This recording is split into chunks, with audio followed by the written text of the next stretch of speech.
তিনি অনেক বড় নেতা, উনি একটা মন্তব্য করলেন, ডক্টর ইউনূসের ধর্ম বিষয়ক একটা মন্তব্য করলেন।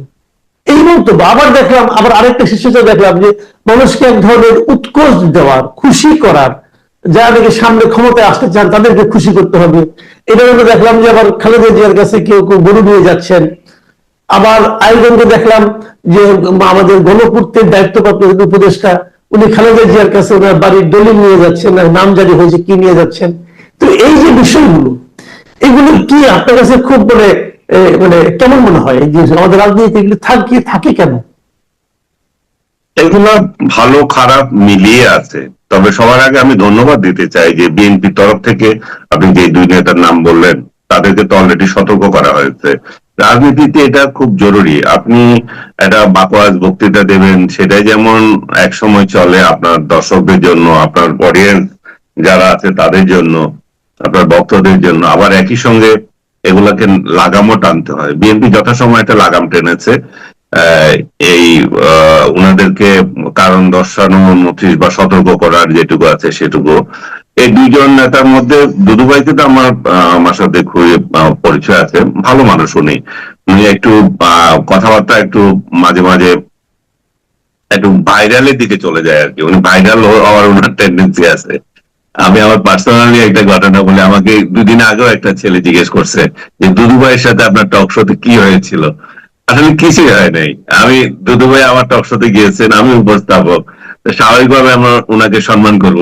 ওনাকে আমি একটা প্রশ্ন করেছিলাম শুধু, যে বিএনপি বলছে তারা যুদ্ধ অপরাধীদেরকে ইয়ে করছে, মানে বিচারে তাদের সমর্থন আছে, তো তাহলে যুদ্ধ অপরাধী দুইজন যাদের ইয়ে হলো, অপরাধে দণ্ডিত হলো, যে একজন হচ্ছে সালাউদ্দিন কাদের চৌধুরী, আরেকজন ওই যে জামালপুর নাকি ইয়ের দিকের যে আলিম, বিএনপির বিএনপি তখন মাত্র ইয়ে দিয়েছে আপনার 300-350 বিরাট টেকনাফ থেকে তেঁতুলিয়া লম্বা লাইনের আপনার কমিটি করেছে। তো সেখানে এই দুইজনের ছেলেকে রেখেছে। আমি বললাম যে আপনারা একদিকে যুদ্ধাপরাধীদের বিচার চান, আরেকদিকে দণ্ডিত দুই যুদ্ধাপরাধী এর প্রতিনিধি হিসাবে তাদের ছেলেকে রেখেছেন, এটা দিয়ে আপনারা কি বার্তা দিতে চান? আমার মনে হয় দুদুভাই প্রস্তুত ছিলেন না। না প্রস্তুত না থেকে তিনি আগরম বাগরম বলছেন, বাম, আওয়ামী লীগ হাবিজাবি করে আমাকে আক্রমণ করছিলেন। তা আমি কি করবো? আমি যদি বক্তা হতাম তাহলে ওনার সাথে তর্কে লাগতাম। তা আমি আর কিছু করতে পারলাম না। আমি শুধু বললাম যে দেখেন, আপনি যা ইচ্ছা বলে যাবেন, আর আপনি যদি মনে করেন যে অন্যান্য উপস্থাপকের মতো আপনারা দুইজন ঝগড়া করবেন আর মাঝখানে বসে বসে আমি মিটি মিটি হাসবো, সেটা আমি না। এই নিয়ে এটা দেখি ভাইরাল করে দিছে। আমি দুদুভাইকে পরে জিজ্ঞেস করলাম, দুদুভাই এটা করা দরকার ছিল? আমি আমার জীবনও আমার অনুষ্ঠানে আমি চাই না যে দুইজন লোক ঝগড়া করুক, আর সেই জায়গায় আপনি আমার সাথে ঝগড়া লাগালেন।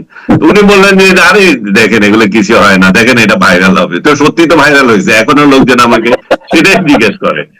তো দুদুভাই ভালো মানুষ, মাঝে মাঝে ভাইরাল টেন্ডেন্সি পেয়ে যায় আর কি। তো আমার মনে হয় যে উনার দর্শক যারা আছেন তারাও উনাকে ঠিক মতো নেবেন। আর আরেকজন নেতা বুলু সাহেবের যেটা গিয়েছে, ব্যক্তিগতভাবে আমার সাথে উনার অত মরম নাই, তিনি উনাকে, আমার মনে হয় এটা খুবই ওনারটা খুবই আপত্তিজনক বিষয়টা, মানুষের ধর্ম নিয়ে টানাটানি করা। এবং আমাদের ইসলামের দৃষ্টিতেও যদি উনি দেখেন, ডক্টর ইউনূস যদি কোনো খ্রিস্টানকে সাথে বিবাহ বন্ধনে আবদ্ধ হন, এটাতে তো ধর্ম পরিবর্তনের দরকারই নাই। ইহুদি এবং খ্রিস্টানদেরকে তো আমরা এমনি বিয়ে করতে পারি, ওরও আমাদেরকে বিয়ে করতে পারে। তাহলে ওনার ধর্ম এখন কি আছে, এই বিষয়টা বলো ভীষণ খোঁচানো একটা। প্রথমত ধর্ম নিয়ে খোঁচানোই উচিত না, দ্বিতীয়ত আপনি যেটা খোঁচাচ্ছেন সেটা আবার অজ্ঞতা প্রসূত না। আমার তো ধর্ম পরিবর্তনের দরকার নাই। মানে ওনার জানা উচিত যে আমরা ইহুদি খ্রিস্টান দুই ধর্মের, মোট কথা কিতাবী ধর্মের লোকদের সাথে বিবাহ বন্ধনে কোনো সমস্যা নাই, ধর্ম পরিবর্তন করতে হয় না। হয় না। যাই হোক, আর আপনি গরুর কথা বলেছিলেন, এটা আমি দেখে হাসছিলাম যে এই লোক সেই গরু নিয়ে আসতেছে কোথা থেকে, বিরাট এক সাইজের গরু। এইগুলো হচ্ছে তেলের একদম চূড়ান্ত পর্যায়ে। খালেদা জিয়ার কাছে যেটা গেছে এটা কমপ্লিট চামচামি, এটা অন্য কিছু না। সে জানে খালেদা জিয়া এর থেকে বেশি টাকা দেবে, হয়তো সে 30 কোটি টাকা ধরে রাখছে, 30 লাখ টাকা ধরে রাখছে, 60 লাখ টাকা দেবে খুশি হয়ে, এই জাতীয় মেন্টালিটি ছিল। আর আমি যেটুকু জানলাম বেগম জিয়া তো সেটা গ্রহণ করেননি এবং উনি Right. চেয়েছেন দোয়া। ইনফ্যাক্ট ওনার জন্য তো এই মুহূর্তে দোয়াটাই যথেষ্ট, কারণ উনি একটা শারীরিকভাবে একটা চ্যালেঞ্জের মধ্যে যাচ্ছেন।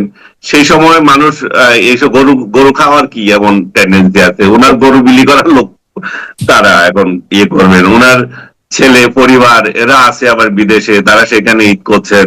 তো যাই হোক, আপনি আরেকটা কথা বলছেন যে খালেদা জিয়ার বাসায় ইয়ে নিয়ে যাওয়া, যে জমির দলিল, নামজারি নিয়ে যাওয়া, জি এটা তো এবং এই সরকারের একজন উপদেষ্টা নিয়ে গেছেন। ভাই, নামজারি তো আমারও হয়েছিল, আপনারও হয়, অনেকেরই হয়। আমার নামজারি ইয়েগুলো তো আমি ঠিক মতো ইয়েতেও পাই না, ভিডিও কি জানি এটা SMS এও পাই না।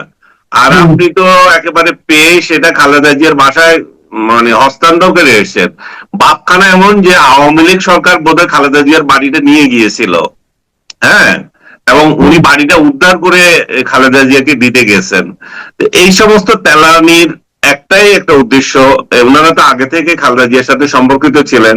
থাকতে পারেন ভাই, আপনি ব্যক্তিগতভাবে দেখা করেন না, 100 বার করেন না, তাতে তো কোনো ইয়ে নাই, কোনো অসুবিধা নাই, কিন্তু এক্সট্রা প্রচার চান কেন যে ওনাকে আপনি দলের ওনার জমির দলিল দিতে গিয়েছেন, ওনার জমি তো ওনার হাতে আছে, উনার কাছে আছে, উনি ভোগ করছেন। সেই জায়গায় নামজারি যে এতদিন পরে হয়েছে, আপনি ঠিক আছে একটা ডিজিটাল নামজারির হয়তো প্রসেসটা ছিল, কিন্তু এটাতে দিয়ে আসার মতো আমি আরেকটা জিনিস পাই, সেটা হচ্ছে যে ইলেকশন তো আজ হোক কাল হোক দিতে হবে, তাই না? আর ইলেকশনের পরে এখন যে সিনারিও আছে তাতে মনে হচ্ছে যে বিএনপি আসবে। এরা যে সমস্ত অপকর্ম করছে, এরা একটা সেফ এক্সিট চায়। এটা আমরা 1-11 সময় দেখেছিলাম। 1-11 সরকার আওয়ামী লীগকে যখন টের পেয়ে গেছে যে আওয়ামী লীগ ক্ষমতায় আসবে, তখন এদেরকে তেলানো শুরু করেছিল সেই 1-11 কুশীলভরা, এবং সেই তেলানোর সুবাদে তো ওরা ঠিকই সেফ এক্সিট পেয়ে আমেরিকায় গিয়ে এখন সুখে না থাক, এই দেশ থেকে তো পালাতে পেরেছে। তো এদেরও টেন্ডেন্সি আছে, যে কয়জন যে দুর্নীতি করছে বা বা জনরোষে এবং এই যে সমস্ত অপকর্ম করছে রাজনৈতিক সিদ্ধান্ত নিয়ে, যেটা আপনি বললেন আমাদের মধ্যে একটা শুরুতে বললেন যে আমাদের মধ্যে একটা বিভক্তি তৈরি হয়েছে, আমরা একে অন্যকে দেখতে পাচ্ছি না। এগুলো তো ডক্টর ইউনূসের শাসন, অন্য কিছু না। ডক্টর ইউনূসের মব শাসন থেকে এটা শুরু হয়েছে, কারণ আমরা একজনকে আরেকজন সহ্য করতে পারছি না। কেন? কারণ আমাদের মধ্যে এই সংস্কৃতিটা ঢুকে গেছে। শেখ হাসিনার আমলে এই বিভক্তি শুরু হয়েছিল চূড়ান্ত ভাবে, আর চূড়ান্ত ভাবে বলবো না, শুরু হয়েছিল, বা তারও আগে যদি আমি বলি যে বিএনপির সাথে জামাত যখন রাজনীতি যুক্ত হলো, তখন আমাদের রাজনৈতিক বিভক্তিটা ঠিক শুরু হয়ে গেছে। তখন কে রাজাকার আর কে নন রাজাকার, এই ইস্যুগুলো তখন আমাদের মধ্যে বেশি প্রচলিত হয়ে গেছে। স্বৈরাচার তখন দ্রবীভূত হয়ে গেছে, স্বৈরাচার আর ছিল না। তো এখন সেটা আরো মাথা সাড়া দিয়েছে, একদম চূড়ান্ত ভাবে ভাই ভাইকে সহ্য করতে পারছে না, ঘরে ঘরে ঝগড়া লাগিয়ে দিয়েছে ডক্টর ইউনূস। এবং এটা আওয়ামী লীগকে নিষিদ্ধ করার মাধ্যমে, আওয়ামী লীগ চলে যাওয়ার পর যে অসহিষ্ণুতাকে উনি বাড়তে দিয়েছেন, সেটা দিয়ে শুরু হয়েছে। আমি কালকে রাতে আমাকে একজন বিএনপি নেতা বলছিলেন, দেখেন এরশাদের পতনের পর কিছু লোক মওদুদ আহমেদের বাড়ি আক্রমণ করেছিল, হ্যাঁ, খালেদা জিয়া এই খবরটা শুনে চরমভাবে ক্ষিপ্ত হয়েছেন এবং আমানুল্লাহ আমান এবং আদার ছাত্র দলের নেতা তাদেরকে স্ট্রং ওয়ার্নিং দিয়েছেন, এগুলা যদি যারা এগুলা করছে তাদের একজনকেও আমি দলে রাখবো না। আমাদের হটানোর কথা ছিল এরশাদকে আমরা হটিয়েই ফেলেছি, তার আরেকজনের নেতার বাড়িতে কেন আক্রমণ করবে? নেতার বাড়িতে কে থাকে? ওখানে তো তার আবাস, তার তার জিনিসপত্র, তার পরিবারের লোকজন, সেখানে কেন আক্রমণ করবে? ডক্টর ইউনূসের ব্যর্থতা হচ্ছে এই জায়গায়, সে এই মেসেজটা দিতে পারে নাই মানুষকে, যে সে আবাসন স্থল, প্রত্যেকের বাড়ি ঘর যেভাবে ধ্বংস করছে, এই সম্পত্তিগুলো তো আমাদের দেশের রে ভাই, এগুলা তো চোরদের আর বাটপারদের হোক, আমাদের দেশের তো এগুলা। আপনি এইভাবে ধ্বংস করার জন্য ডক্টর ইউনূস দিয়েছে। যাই হোক, আমি আর বেশি কথা বললাম না এই বিষয়ে, কারণ এগুলা আবার অনেকে মনে করে যে এগুলো আপনি বোধহয় রাজনৈতিক দলদের সাপোর্ট করছেন, কোন ইয়েকে না।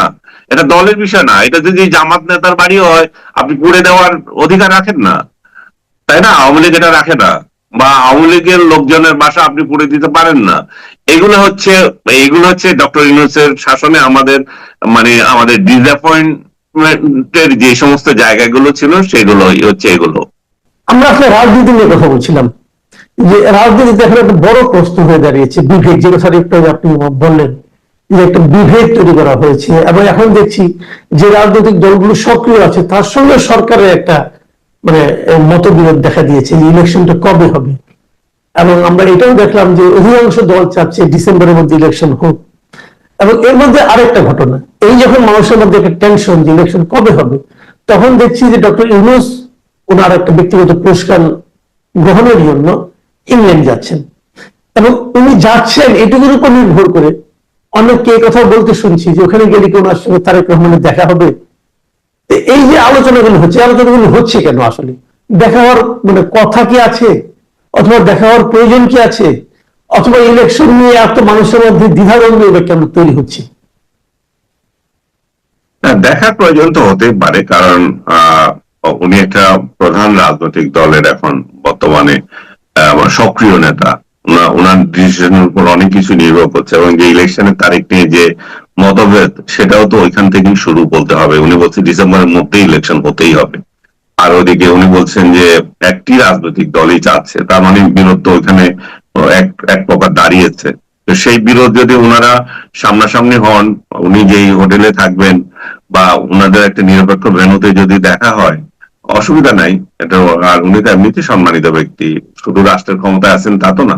এখন তো রাষ্ট্রের ক্ষমতায় আছেন যেহেতু, প্রটোকল অনুযায়ী ওনার কাছে যাওয়াটা কোনো অসুবিধা নেই।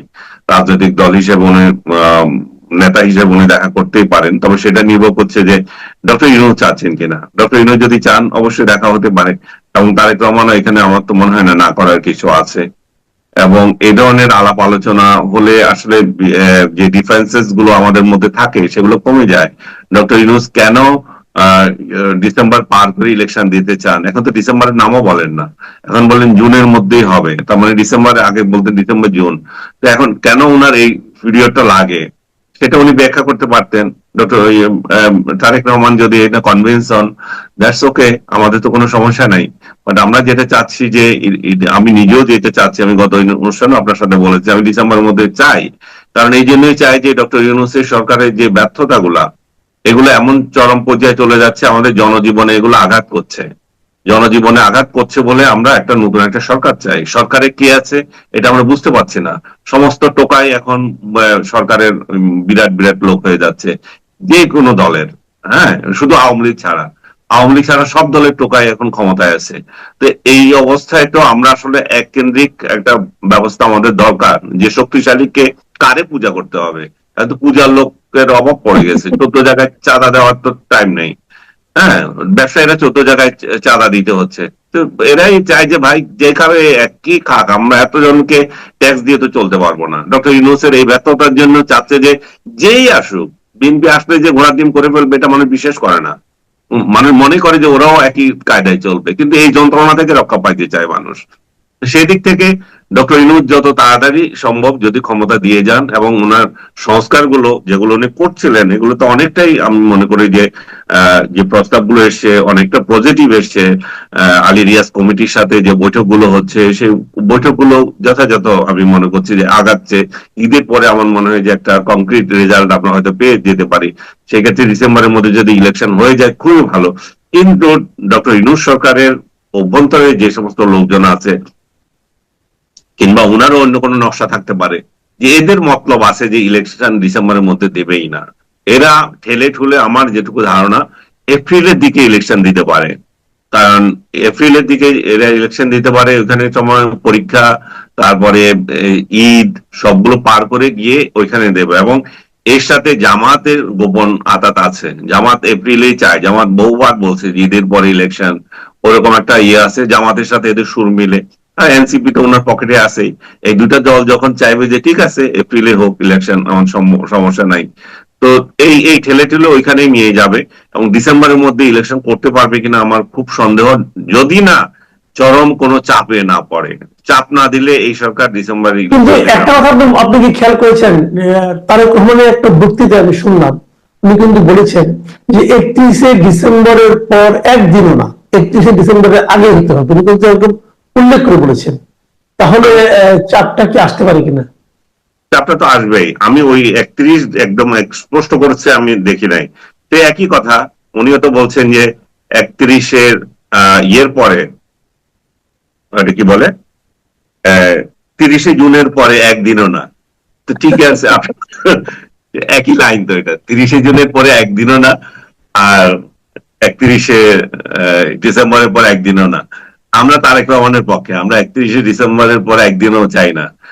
তো আমরা এই জন্যই চাই না, সেটা ব্যাখ্যা করেছি কেন। অনেকে বলবেন যে তারেক রহমান ক্ষমতা আসতেছে, আপনারা বোধহয় লাইন লাগাচ্ছেন। বা আমাদের লাইন লাগানোর দরকার নেই, আমাদের লাইন, আমরা যে লাইনে চলবে তার লাইনে আছি। আচ্ছা, আরেকটা কথা, আমি এখন একটু পলিটিক্স এর বাইরে একটু যাই। আপনার মনে আছে যে 2.5 মাস আগে যখন আমাদের ঈদ উল ফিতর হলো, তখন সেই সময় একটা কথা বলে খুব সবাই আত্মতৃপ্তি পাওয়ার চেষ্টা করেছেন সরকারের লোকেরা, যে ঈদ যাত্রা খুবই স্মুথ হয়েছে, খুব ভালো হয়েছে, এরকম। এবার যখন ঈদের ছুটি ঘোষণা করা হলো, প্রায় 10 দিনের লম্বা ছুটি, তখনও কিন্তু আমরা বলা বলি করেছিলাম যে এবারও তারা নিশ্চয়ই খুব স্মুথ হবে, কারণ লম্বা ছুটি, মানুষ আস্তে আস্তে যাবে। কিন্তু বাস্তবে কিন্তু আমরা তা দেখলাম না। এবার ঈদের যাত্রা নিয়ে কিন্তু অনেক ঝামেলা হয়েছে, এবং আমি এইমাত্র যে পত্রিকাটা দেখছি, যে সেখানে দেখা হয়েছে যে ঢাকা টাঙ্গাইল মহাসড়কে আজও 20 কিলোমিটার যানজট।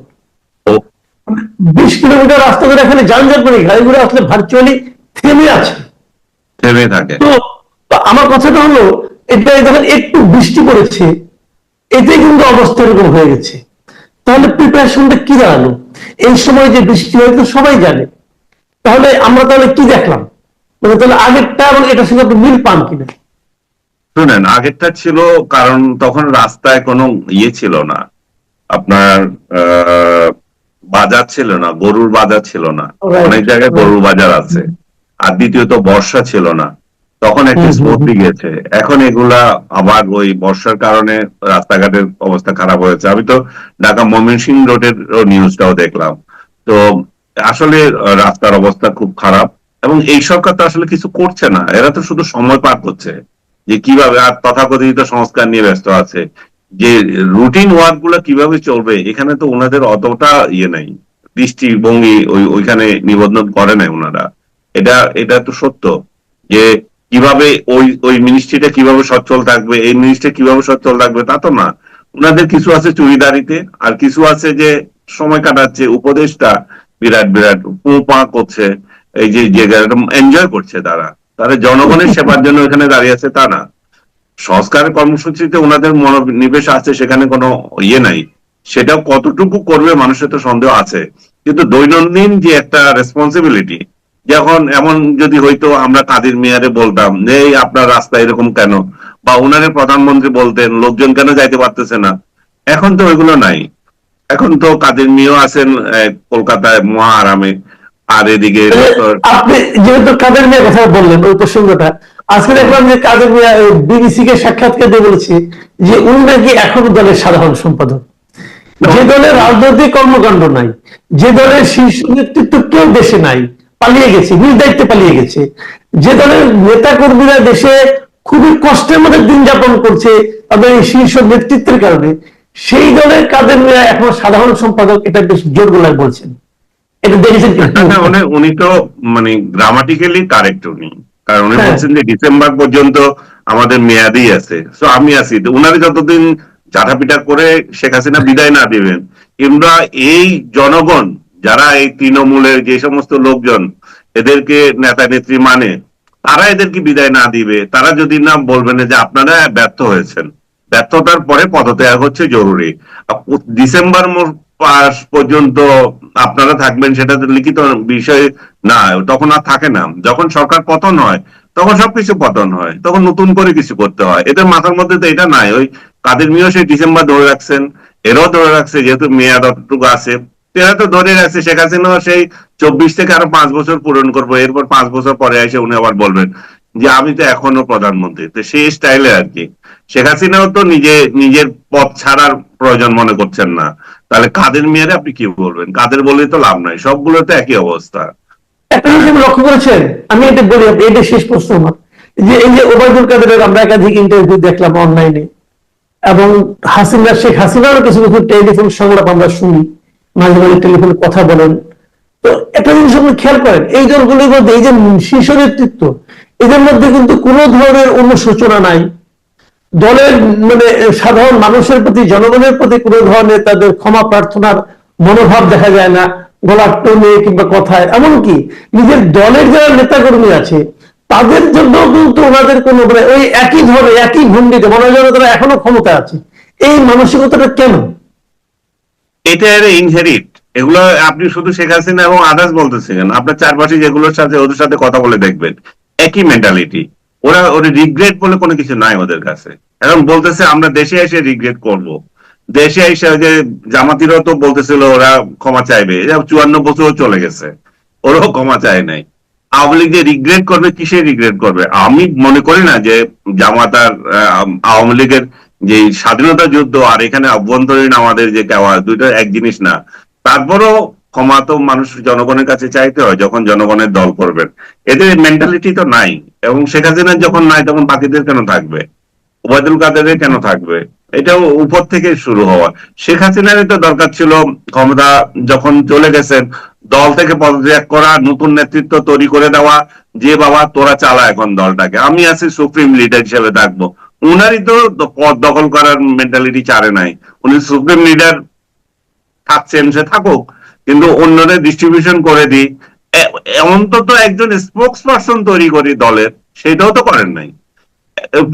ফেসবুকে গাইবি পোস্ট দেওয়া ছাড়া তো এদের অন্য কোনো কাজ নাই, জি, তাই না? অনেক ধন্যবাদ। অনেক ধন্যবাদ জনাব আনিস আলমগীর। প্রিয় দর্শক, আপনারা শুনলেন যে বিভিন্ন বিষয়ে আনিস আলমগীরের মন্তব্য, এবং যে বিষয়টা আজকে আমাদের আলোচনায় প্রধানত উঠে আসলো সেটা হলো রাজনৈতিক শিষ্টাচার। এই শিষ্টাচারের অভাবটা কিন্তু আমরা সব জায়গায় দেখছি। প্রথম দিকে আলোচনাগুলোতে ছিল যে আপনার দুদু গুলু ওনাদের আচরণে যেমন ছিল, ঠিক একইভাবে কিন্তু শেষ দিকে এসে আপনার ওবায়দুল কাদের, শেখ হাসিনা, তাদের মধ্যে দেখলাম যে শিষ্টাচার বহির্ভূত আচরণ। তো এই বিষয়গুলিতে আনিস আলমগীরের যে বিশ্লেষণ আপনাদের কেমন লাগলো আমাদের লিখে জানাবেন। আগামীতে আবার কথা হবে। সবাই ভালো থাকবেন। সবার জন্য ঈদের শুভেচ্ছা। ঈদ মুবারক।